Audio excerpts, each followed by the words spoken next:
With the recent 2.4 livestream, there was a massive announcement at the very end that may have in fact stolen the show. Not only was Phrolova confirmed to be a playable character, but 5 additional never seen before characters were revealed and are believed to be the 5-star characters releasing over the next couple of updates. Now, even though most players may just want to focus on our newest characters releasing very soon, it might be useful to consider the potential value of some of the newly revealed characters, alongside of course the roles they may play and when these characters will potentially be dropping, just to ensure you do invest your astrites in the characters that would impact your account the most. So with that said, before we jump into it, as always, would very much appreciate it if you could subscribe for more WutheringWaves content and drop a like if you enjoyed the video.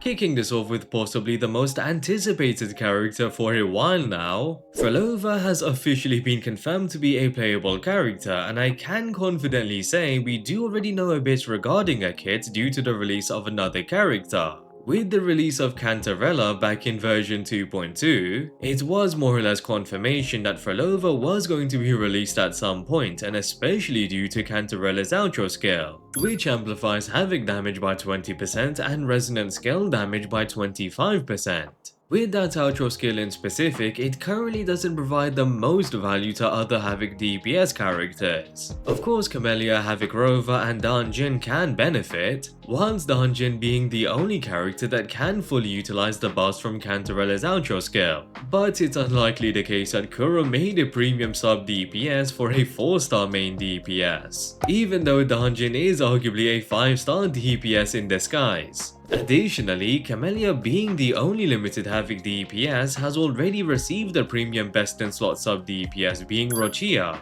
which then means it wouldn't make much sense for Cantarella to then replace Roccia when alongside Camellia. So essentially, Cantarella has been designed for the next Havoc DPS, and that would be none other than Phrolova, given she is undoubtedly a Havoc character and most likely wields a rectifier when considering all of the cutscenes we have seen so far. Alongside that, and due to Cantarella's outro skill, she will deal a lot of damage scaling off resonant skill damage. So whether that means Phrolova will have an enhanced resonant skill similar to Jinshi, or deals resonant skill damage through various abilities such as Carlotta, either way it's safe to say that she will be one hell of a damage dealer, as she has been teased ever since the beginning of the game. For that same reason, it's fair to believe that Phrolova might be releasing in version 2.5, given that would be when most players would be drained from our most powerful DPS and Looper's release, alongside the fact that Cantarella has been waiting for her best in slot main DPS for some time now. Following that, and as for the Septimont characters themselves, both Augusta and Iuno are likely releasing a lot sooner than others due to their in-game models already being shown within the 2.4 trailer. Augusta, otherwise known as the Betamavwika, really does look incredible, and from her gigantic weapon, it would be quite fair to believe that she will be a Broadblade main DPS. So with that being said, alongside the current state of the meta, despite her design hinting at the possibility of either being a Spectro or Fusion main DPS, as she is quite literally the Sun God, there is a good chance that she is in fact our newest Electro main DPS, considering each other element already has a top tier main DPS aside from Electro, which currently only has XiangliYao that was given for free back in version 1.2. So in addition to that, there's also a good chance that Yinlin will be making a comeback to the meta, as she could be amplifying Augusta's damage, allowing her to deal some serious burst damage with her liberation and other abilities that do scale off liberation damage. Now alongside Augusta, we should also be receiving Iuno within the same version update. Iuno has already swayed a lot of players by the looks of it, and if it's not due to her design, it's likely due to the massive chakram blade she's holding, which possibly points her in the direction of being either a rectifier or gauntlet character. With that, I would expect Iuno to potentially be a sub DPS, given as mentioned there are top tier main DPS characters for each attribute already, and so leaves either a sub DPS or support role for Iuno. In addition, and do take this with a pinch of salt, but there are some rumors regarding Iuno being an aero attribute character, which is a bit questionable since Ciaccona did just release as an aero sub DPS herself, although Ciaccona, to be specific, is an aero erosion sub DPS, which means there is still a chance that Iuno could also be an aero sub DPS for a main DPS such as Jiyan. Again, do take that with a pinch of salt, as it could definitely be wrong since Iuno really doesn't give off any aero vibes. Instead, she could possibly be a sub DPS for Electro and could in fact be the best in slot for Augusta rather than Yinlin. So as of now, Iuno's attribute is a bit uncertain, as it could be either aero or Electro or perhaps something else entirely. But it's fair to at least believe that Iuno will likely be a sub DPS.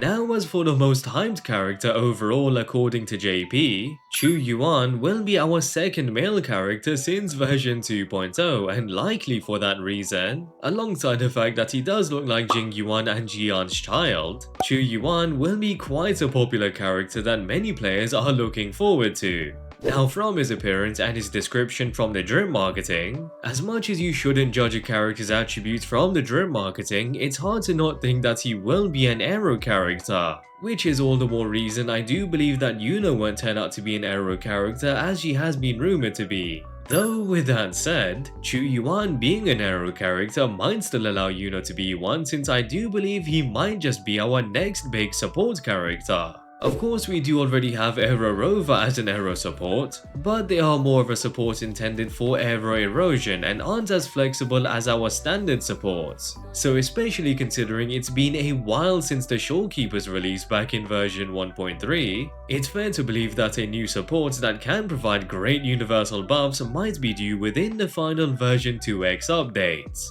In addition to that, given Qiuyuan does show quite a bit of resemblance to Jiyan, which is also a support from Jinzhou, not only does it provide more of a reason for Qiuyuan to be a support and the master to Jiyan, but also that Qiuyuan might be possibly our first Jinzhou character since quite a while. So with that, there is a good chance that Qiuyuan is going to be our potential new support releasing in version 2.6. But of course with Kuro, there is a chance for anything to happen. As for the character potentially dropping alongside Qiuyuan in version 2.6, considering Chisa's design is quite unusual for WutheringWaves in general opposed to Galbrena's, it might be then the case that Galbrena will release as the second 2.6 character and Chisa will release alongside a new update to explain her design. So with that said, Galbrena is possibly dropping after Qiuyuan, and for me is going to be one of the most hyped characters. Specifically since it's quite clear to see from the drip marketing that Galbrena will be a pistol character, and from her description, it's quite likely that she will be a fusion main DPS with a blue flames effect. In addition to that, and with her design in particular, it's an interesting detail that she has crow feathers similar to Yang, and especially due to speculations of Galbrena in fact being Yang, or at least an alternate version of her. So with those factors being considered, it does have me interested in this character more than most, and also with the fact that it does straight up say devil in a drip marketing description, we can expect for Galbrena to be a cold character and to perhaps be an upcoming antagonist.